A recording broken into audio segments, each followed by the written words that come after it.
Welcome back, and we are very excited to welcome our next guest who's going to be performing at Morty's Comedy Joint coming up tomorrow night as well as Saturday night. Make sure to go out and see him. Please give it up for the very funny Mr. Tyson Cox. Oh, thank you. I take a lot of notes on my hand, and the other day I took a lot of them, and this lady, she must have thought they were tattoos or something, because she just goes, "What are you going to do when you're 60 and you look down at that? What are you doing when you're 60 and you look down at that?" And I was like, I don't know. Remember to buy beer? Do you know that every time a suburban dad misses a soccer game, a dragon tattoo gets its wings? Do you guys? I'm really bad at waking up in the mornings, and I wanted to fix that, so I was doing some research, and I looked online, and I found this thing, they call it the Caffeine Snooze. And what it is you set your alarm 9 minutes early, then you hit snooze, and then you take a caffeine pill or a 5-hour energy, and then you go to sleep, and you wake up feeling refreshed. I did it. It's actually more of like a 9-minute-long beta taurine nightmare followed by a heart attack. That's what that is. I was at a restaurant the other day, and there's these two guys talking, and I heard him, the first thing I heard him say, just one guy just goes, "What do you mean you wouldn't date T Swift?"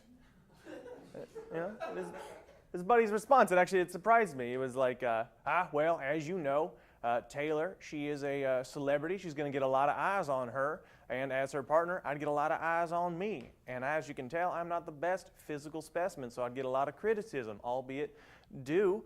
Also, she's a classy lady. She's a high-flying socialite. She's a highfalutin, globe-trotting, gala ball attendant sort.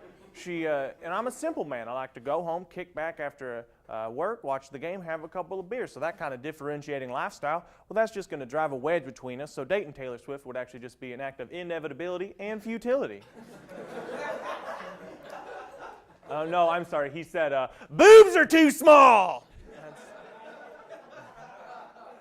what he said. I've been thinking about death a lot lately. Like, I want to die when I'm like 70. Like, that's when I want to go. But I don't want like a sad death. I want to die a ridiculous death. Like, when I die, I want whenever someone's telling someone else how I died, like, I want them to have trouble. Like, I want them to be like, "Hey, yeah, did you hear Tyson? Yeah, he I'm sorry. Yeah, he I know it's sad. It's yeah, he I know he's your son, but his last words were, "Hold my beer." And those deaths, they're out there. They exist. There's this story I read. It was this guy. He died because an eagle scooped up a turtle and then took off and then accidentally dropped the turtle, and it hit the man in his head, and he died. Yeah, he died. Turtle lived. I love that. It's pretty cool to know that God's a fan of Mario Kart. But like, I want to know how they solved that one. Did they just see like a dead guy here, and then like a dented turtle over there, and just be like, "I got this. I know what's going on."